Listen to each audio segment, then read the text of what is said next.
Nesse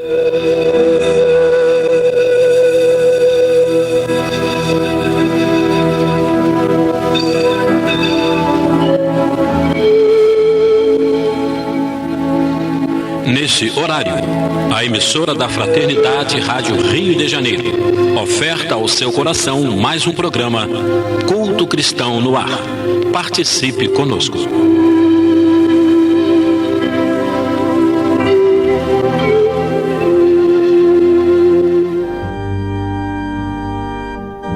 Queridas e queridos ouvintes, estamos aqui mais uma vez iniciando o nosso Culto Cristão no Ar pelas ondas amigas da Rádio Rio de Janeiro.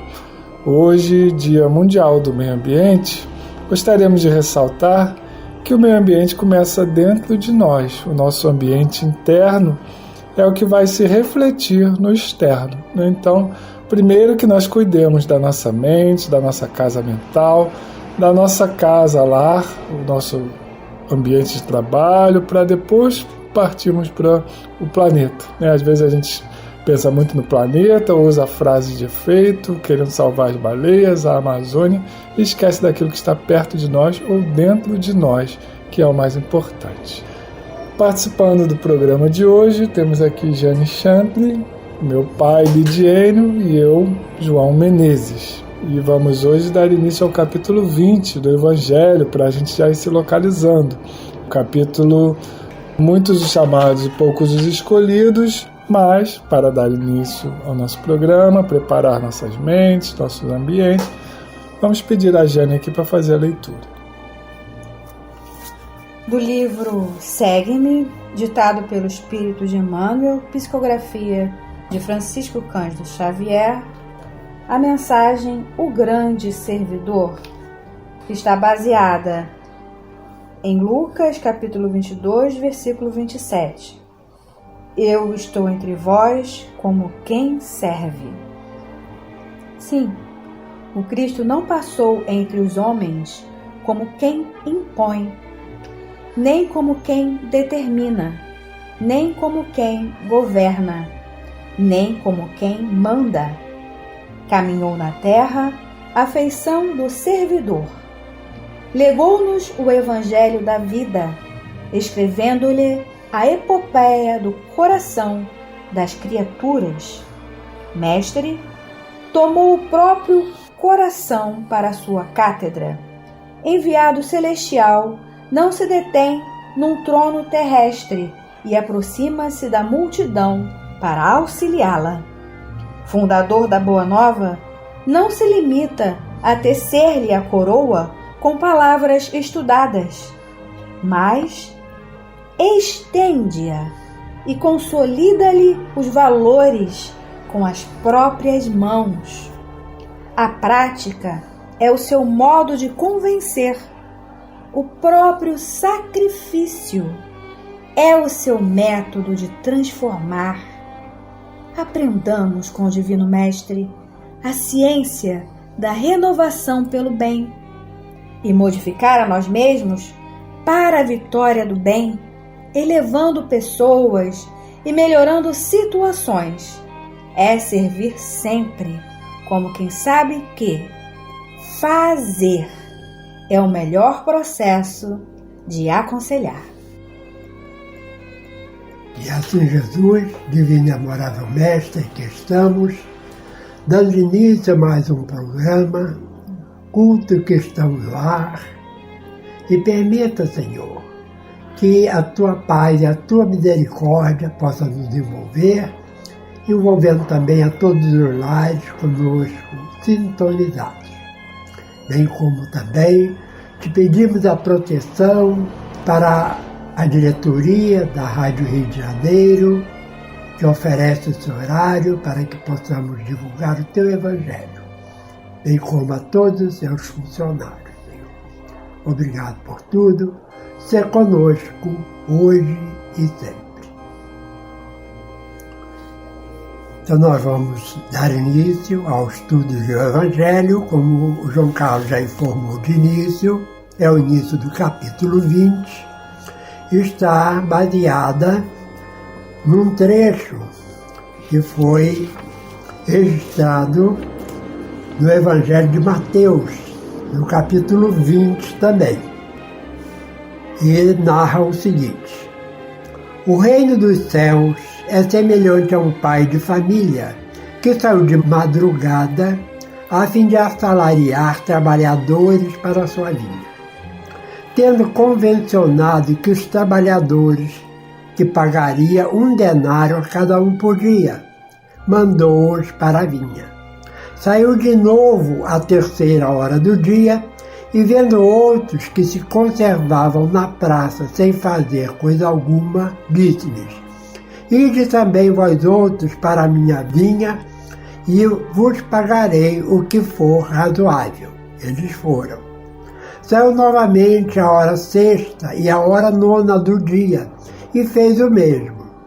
Saindo mais uma vez a hora 1/10, encontrou ainda outros que estavam desocupados, aos quais disse: por que permaneceis aí o dia inteiro sem trabalho? Disseram eles, que ninguém os assalariou. Ele então lhes disse: ide vós também para a minha vinha. Ao cair da tarde, disse o dono da vinha àquele que cuidava de seus negócios: chama os trabalhadores e paga-lhes, começando pelos últimos e indo até os primeiros. Aproximando então os que só à 1/10 hora haviam chegado, receberam 1 denário cada um. Vindo a seu turno, os que tinham sido encontrados em primeiro lugar julgaram que iam receber mais, porém receberam apenas 1 denário cada um.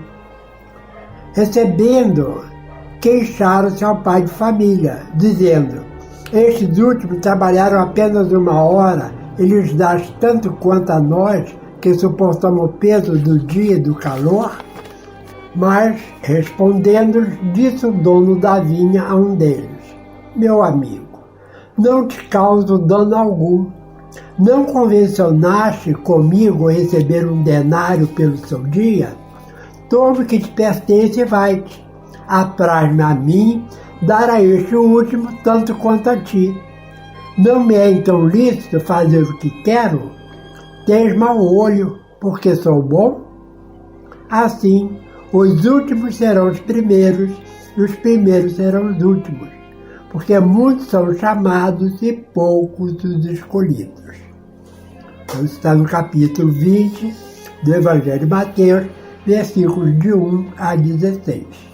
O que está me chamando a atenção agora aqui, essa parábola, ela guarda um pouco de relação com a parábola do filho pródigo, né? Que um dos filhos ficou junto ao pai o tempo inteiro e o outro foi ao mundo, curtiu a sua vida, gastou tudo e voltou ao pai, né? E o pai ama os dois da mesma forma, né? Aqui também o senhor da vinha, ele trata todos os trabalhadores da mesma forma. O que ele tratou de pagar tanto a quem chegou primeiro quanto ao que chegou por último foi o mesmo valor, né? Então acho que tem alguma coisa de filho pródigo nessa parábola aí também, né? Lembrando aqui que Jesus sempre se utilizava de alguma coisa que era concreto, que era comum à vida dos judeus naquela época, porque uma das culturas agrícolas que era comum na Palestina naquela época era o cultivo da uva. Então ele usa esse símbolo, né? Mas para tratar de uma coisa que era transcendental. Era a questão do trabalho em si, né? Porque a gente observa até hoje que muitas pessoas ficam sempre querendo avaliar o seu ganho com o do outro, né? E quando ele acha que aquilo é injustiça, ele reclama. Até tem uma história que eu li numa revista que era editada pela Petrobras aos seus funcionários, né? Que contava o seguinte: era um empresário e ele, certa feita, estava no escritório e veio um empregado reclamar que ele estava ganhando muito pouco e não era promovido, e que um outro funcionário mais novo já estava ganhando mais do que ele, né? E antes dele dar a resposta, ele ouviu um barulho assim do lado de fora, né? e falou com esse empregado, vai lá fora e vê o que está acontecendo aí. Aí o homem foi, o funcionário voltou rápido e disse, não é nada de importante não, era um vendedor que estava vendendo laranja. Aí quando ele respondeu isso, entrou o funcionário que estava sendo o parâmetro, né, porque era mais novo da empresa, estava recebendo mais. Aí ele fez o mesmo pedido, vai lá fora e vê o que está acontecendo lá. Aí o funcionário voltou e disse assim, olha, é um homem vendendo laranja, eu fui olhar, as laranjas são bonitas, e como tinha pouco no cesto, eu pedi que ele aguardasse um pouco, se houver interesse do senhor, ele está aguardando lá para ver a resposta, né? Então, os dois receberam a mesma incumbência, um só falou que um estava vendendo laranja, o outro já foi um pouco mais agora. Por isso é que ele ganhava mais, né? Então a gente observa que não é mesmo o tempo que a pessoa tem que vai avaliar, é a sua capacidade de trabalho, né? Quanto ela está disponível, né, para o trabalho. Então essa história eu guardei porque ela é muito interessante nesse sentido, né? E aí, interessante esse capítulo porque ele não tem comentários de Kardec, como a maioria dos capítulos do Evangelho, né? Ele já parte da citação do Evangelho direto para a instrução dos Espíritos. E nós temos duas mensagens, uma de Constantino e uma de Henri Heine, não sei se é assim que se fala, né? Henri Heine, alguma coisa assim. As duas, uma de Bordeaux e uma ditada em Paris. Vamos começar a ler a primeira, de Constantino, Espírito Protetor. Os últimos serão os primeiros. O obreiro da última hora tem direito ao salário, mas é preciso que sua boa vontade o haja conservado à disposição daquele que o tinha de empregar, e que o seu retardamento não seja fruto da preguiça ou da má vontade. Tem ele o direito ao salário, porque desde a alvorada esperava com impaciência aquele que por fim o chamaria para o trabalho. Laborioso, apenas lhe faltava o labor. Então ele não chegou por último porque quis, né? Ele estava ali desde o começo, ele só não foi chamado na primeira hora. Por isso, muitos chamados, porém poucos os escolhidos, né? Continua. Se, porém, se houvesse negado ao trabalho a qualquer hora do dia, se houvesse dito, tenhamos paciência, o repouso me é agradável, quando soar a última hora é que será tempo de pensar no salário do dia, que necessidade tenho de me incomodar por um patrão que nem conheço, a quem não conheço e não estimo, quanto mais tarde melhor? Esse tal, meus amigos, não teria tido o salário do obreiro, mas o da preguiça. E aqui no primeiro parágrafo, eu me lembrei aqui de que é quando Judas comete suicídio, né? Depois da crucificação, os apóstolos de Jesus se dispersaram um pouco, mas depois eles se reagruparam e resolveram compor o grupo que era de 12. E chamaram Bartolomeu. E Bartolomeu, ele se entregou ao trabalho com ânimo, com dedicação, né? E é citado várias vezes em Atos dos Apóstolos. Enquanto outros que foram escolhidos por Jesus, a gente não cita mais, né? Então a gente vê que o Bartolomeu foi esse trabalhador de última hora, né? Que não teve contato direto com Jesus, que eu saiba, né? Mas que foi um excelente divulgador da Boa Nova. É isso que ele diz aqui. E esse segundo parágrafo mostra tantas pessoas que são assim, né? Que deixam as coisas para a última hora, né? Não estão preocupadas com a melhoria ou com o servir, que é a nossa página inicial, né? Então sempre, eu não conheço esse patrão, por que eu tenho que obedecer às ordens dele, né? Eu vou fazer só o mínimo possível para receber o meu salário. A gente vê muitas pessoas assim na vida prática, né? No trabalho profissional, na casa espírita, estão ali só para receber, para frequentar a reunião, não dão aquele pouquinho a mais, né? Que é o que esse trabalhador da última hora está disposto a dar. Enquanto que outros chegam, né, com a disposição, já arregaçando as mangas, perguntando o que tem para fazer, né?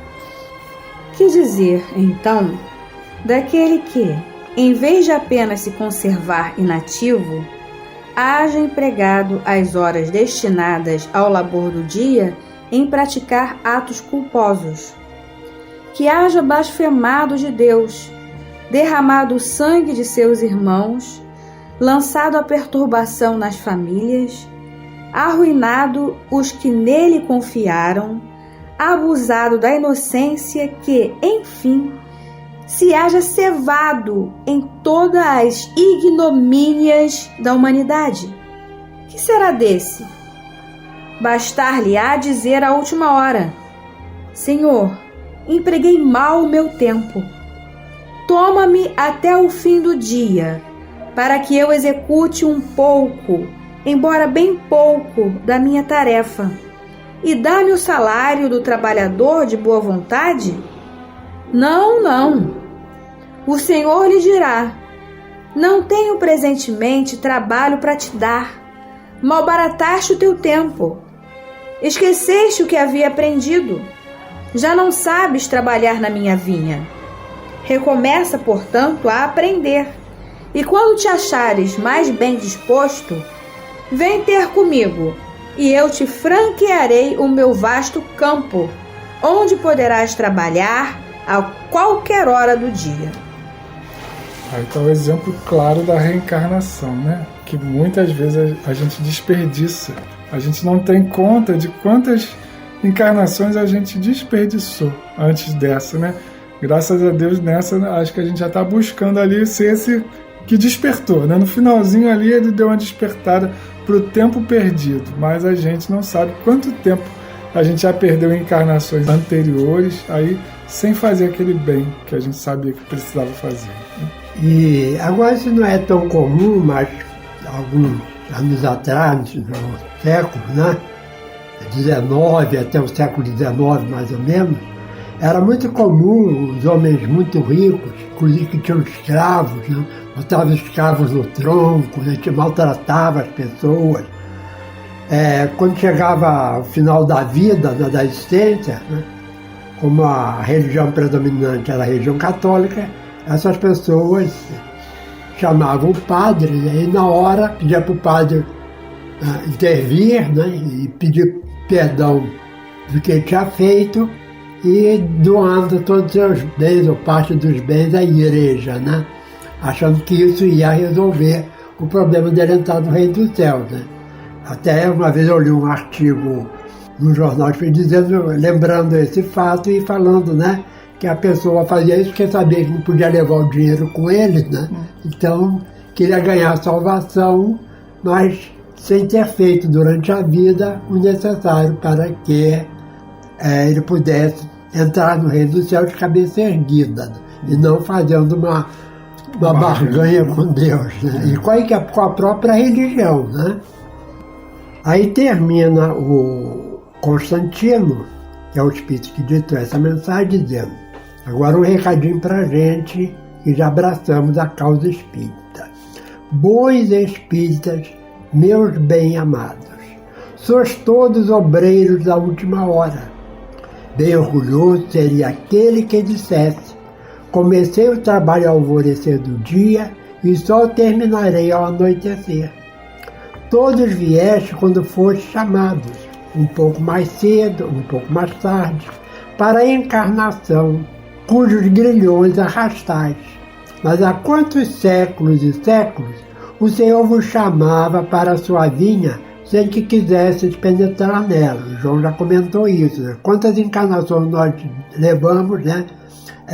Não fazendo nada de bom, muitas vezes fazendo até o que era errado, e agora veio a oportunidade, né? E nós podemos ser ou não trabalhador de última hora, dependendo da nossa vontade de fazer alguma coisa de útil. Não visando o nosso bem-estar, mas visando primeiramente o bem-estar de nossos companheiros, nosso próximo.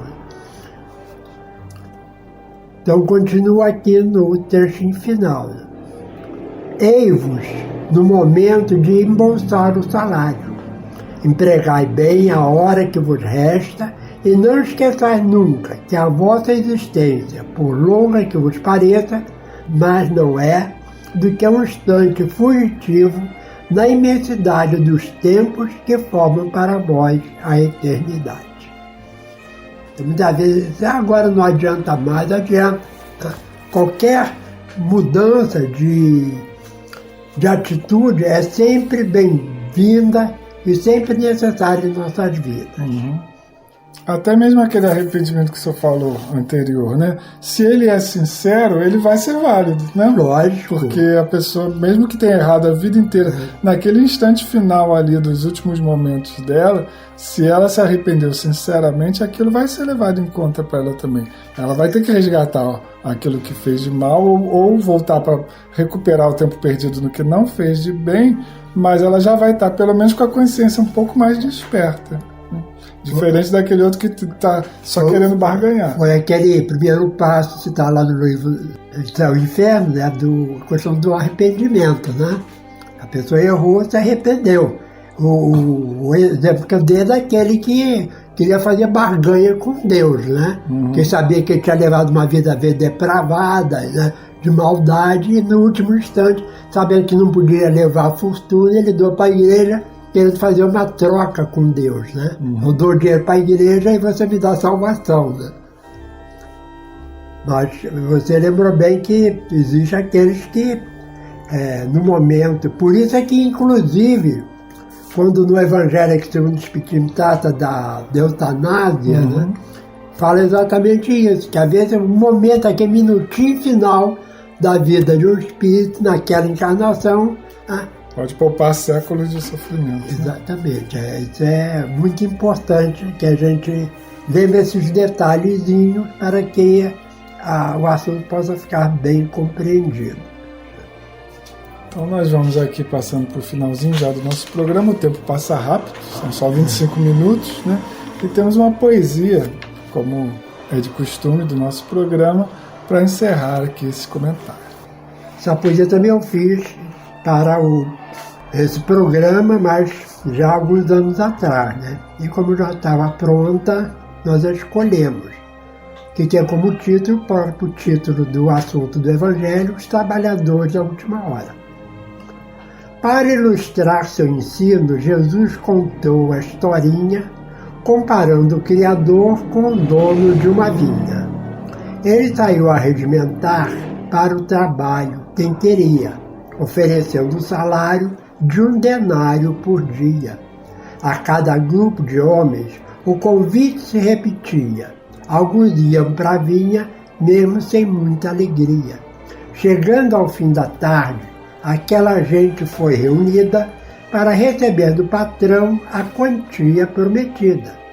E um deles questionou ter recebido 1 denário. Se eu trabalhei mais, por que o mesmo salário? Esclareceu o patrão ao homem aborrecido. Não foi de 1 denário o salário oferecido? E complementa Jesus essa importante lição. Nem sempre será o primeiro a ter melhor produção. Por isso, no reino do céu, desde os tempos mais idos, muitos os chamados, poucos os escolhidos. E assim, Senhor, no término deste programa, nós te pedimos as tuas bênçãos sobre cada um de nós, sobre todos que nos ouvem aqui pela Rádio Rio de Janeiro. Que essa mensagem, assim como todas as outras, possa sair do nosso cérebro, da nossa mente, e ocupar o nosso coração e sair de nós através das nossas mãos, da nossa boca, através de atos e palavras no bem, Senhor. Que possamos aproveitar essa nossa última hora, que é a encarnação presente, de forma benéfica para nós, para todos ao nosso redor. Abençoa-nos e que fique conosco durante a semana, que estejamos juntos aqui no próximo Culto Cristão no Ar. Que assim seja.